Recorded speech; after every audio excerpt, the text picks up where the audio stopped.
suferință Tu mi-ai dat darul sunt nemeritat. Tu ai șters al meu păcat, Doamne, fii glorificat. Cum să nu-L iubesc și eu pe cerescul Salvator? Cum să nu-L slujesc mereu pe acest scump Mântuitor? Cum să nu-L iubesc și eu pe cerescul Salvator? Cum să nu-L slujesc mereu pe acest scump Mântuitor?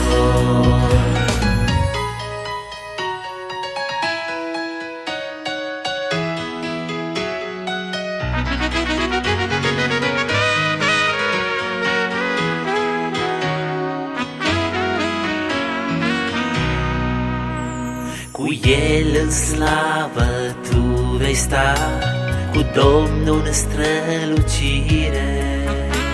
Dacă împlinești Scriptura sa, vei sta în nemurire.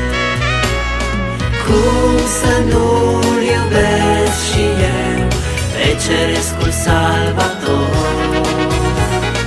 Cum să nu-L slujesc mereu pe acest scump Mântuitor?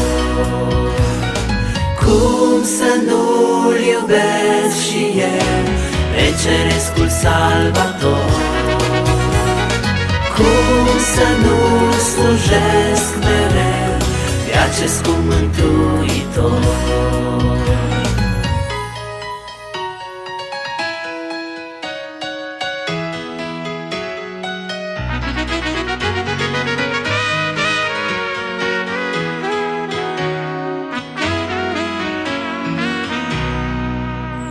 De aceea astăzi mă închin cu adâncă umilință și Ție îți predau deplin întreaga mea ființă. Cum să nu-L iubesc și eu pe cerescul Salvator? Cum să nu-L slujesc mereu pe acest scump Mântuitor? Cum să nu-L iubesc și eu pe cerescul Salvator? Cum să nu-L slujesc mereu pe acest scump Mântuitor?